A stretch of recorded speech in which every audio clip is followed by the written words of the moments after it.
tu tuma chuan middle school ah kan kal dawn a hei chhak veng chhak lam middle school chhak lam ani hi mahse thlang lamah awm daih sikul hlui ve tawh khawpah keini pawh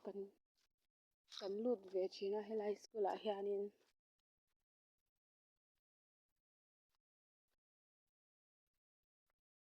mawngkung te awm a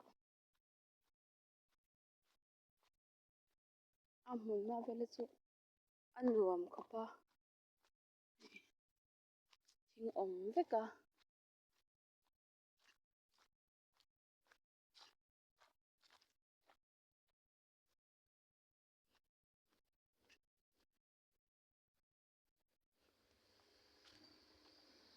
hei thingkung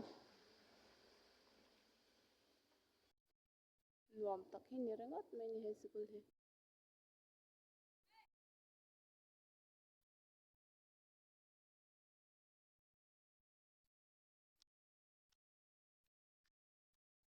hei hi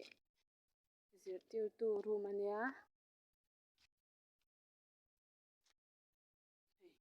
a tual zawl te hi nuam tha ania a chet ve tawh khawpah rei ve tawh bawk a government middle school hmunlai sangkhazakwah samriat pali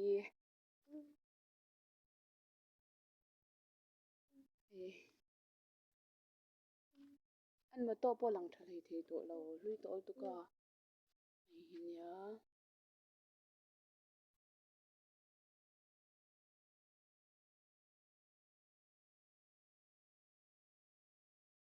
hetah hian helai in headmaster kha awm thin a chuan helai hi zirtirtu dang ho awm nan ania hei tual zawl te hi nuam tha mai mai khawp a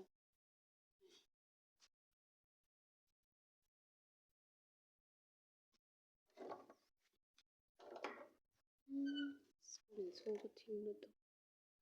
an tam lo a nih hi school naupang an tam lo a ni ang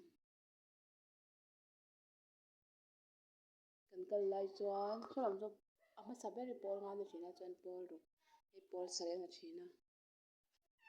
kan kal lai kha chuan hei pawl sarih room ania kal tha leh vek tur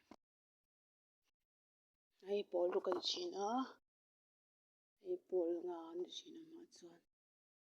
exam machine pawh an ziak vek tawh a ni hi government Zion middle school hmunlai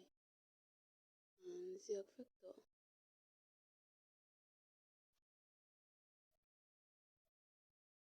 saw tha khawpah field hi a nuam a nih field hi zau tha tak ani chuan hei hi kan englo sikul cha chhunna kan hei zun in thing hi awm tha nalh tak ani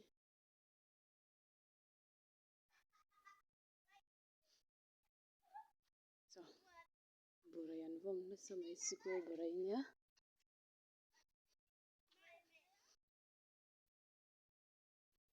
sang tha vak a hi kan lo ziah a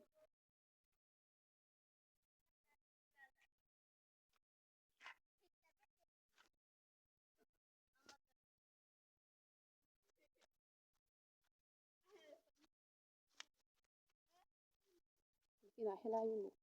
min burai hi kan tlarang a video kan lo siam leh ang a tul tuk a tur tui